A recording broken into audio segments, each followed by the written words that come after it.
మరో breaking news చూస్తున్నాం. పాలకుర్తి నియోజకవర్గ కాంగ్రెస్ లో భారీ కుదుపు చోటు చేసుకుంది. ఇప్పుడు ఝాన్సీరెడ్డికి వ్యతిరేకంగా సీనియర్ కాంగ్రెస్ నేతలు అంతా కూడా ఒకటైపోయారు.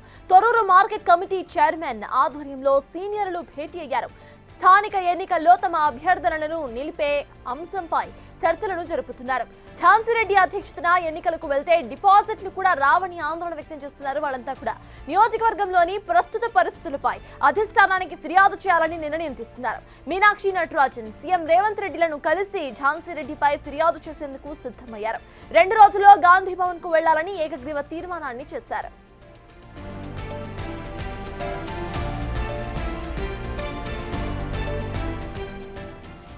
సిఎస్సి పాలకుర్తిలో చోటు చేసుకున్న కాంగ్రెస్ కి సంబంధించి ప్రెజెంట్ సిచ్యువేషన్ ని పూర్తి డీటెయిల్స్ మా ప్రతినిధి వేణు అందిస్తారు. వేణు, చెప్పండి. ఝాన్సీరెడ్డికి వ్యతిరేకంగా సీనియర్ కాంగ్రెస్ నేతలంతా కూడా ఒకటైనట్టు తెలుస్తోంది. వీళ్ళు సీఎం రేవంత్ రెడ్డిని కలిసే అవకాశం కూడా ఉన్నట్టు తెలుస్తోంది. ఎలా చూడాలంటారు దీన్ని? అప్డేట్స్ ఏంటి?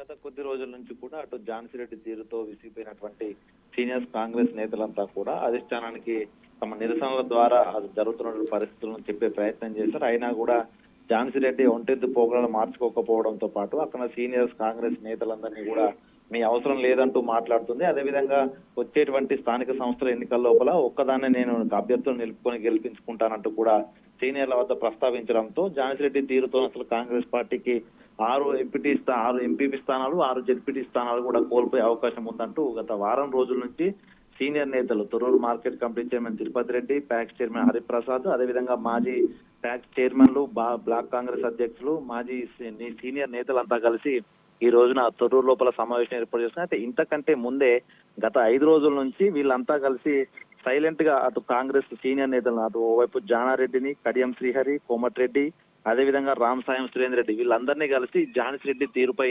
అధిష్టానానికి పూర్తి స్థాయి లోపల విషయాన్ని తెలిసే విధంగా చేయాలంటూ కూడా సీనియర్ కాంగ్రెస్ నేతలు అందరినీ కలిశారు. ఆ తర్వాత ఈ రోజున రహస్య సమావేశం ఏర్పాటు చేసుకుని స్థానిక సంస్థల ఎన్నికల లోపల సీనియర్ నేతలను పార్టీ కోసం కష్టపడ్డ వాళ్ళందరినీ నిలిపేందుకు ఒక లిస్టు తయారు చేసినందుకు సిద్ధమయ్యారు. ఇక ఝాన్సీరెడ్డి పేరెత్తితేనే పాలకుర్తి నియోజకవర్గంలో ఓట్లు పడే పరిస్థితి లేదు కాబట్టి అధిష్టానం ఝాన్సీరెడ్డిపై చర్యలు తీసుకోవాలి, అందరినీ సీనియర్ కాంగ్రెస్ నేతలందరినీ పార్టీ కోసం కష్టపడే వాళ్ళందరినీ బహిష్కరిస్తున్నానంటూ కూడా ప్రకటన చేపిస్తున్న ఝాన్సీరెడ్డిని అసలు పార్టీ నుంచే వెళ్ళగొడితేనే తప్ప ఇక్కడ కాంగ్రెస్ పార్టీకి స్థానిక సంస్థల ఎన్నికల్లో ఓట్లు పడవనేటువంటి ఒక వర్షన్ అయితే ఈ రోజున జరిగినటువంటి ఈ యొక్క సమావేశంలో అసంతృప్త నేతలంతా కూడా నిశ్చయించుకున్నా తెలుస్తుంది. ఇక 2 రోజుల్లో మీనాక్షి నటరాజన్ అపాయింట్మెంట్ కూడా దొరికినట్లు కూడా కొద్దిసేపటి క్రితమే వాళ్ళందరూ ఆ 2 రోజుల్లో వెళ్లి అదేవిధంగా సీఎం రేవంత్ రెడ్డిని కలవాలి. ఇద్దరికి అసలు ఇక్కడ జరుగుతున్నటువంటి విషయాలు పాలకుర్తి నియోజకవర్గంలోని 6 మండలాల్లో ఏం జరుగుతోంది, అసలు ఝాన్సీరెడ్డి వచ్చిన తర్వాత వచ్చిన మార్పులు, ఝాన్సీరెడ్డి కంటే ముందు ఉన్నటువంటి పరిస్థితులపై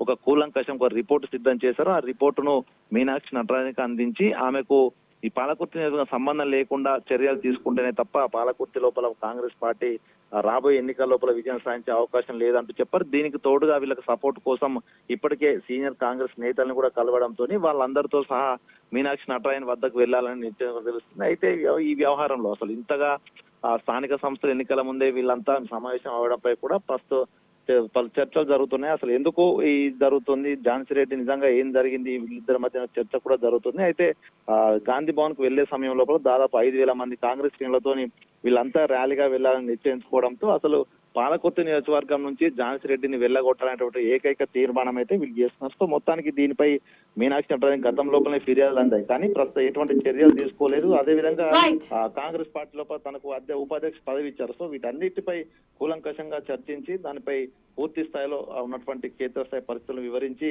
ఝాన్సీరెడ్డిపై చర్యలు తీసుకోవడం ఏకైక మార్గంగా వీళ్ళైతే వెళ్ళి కలిసే అవకాశం చూడాలి. ఈ 2 రోజుల లోపల పరిణామాలు ఏ విధంగా ఉంటాయో.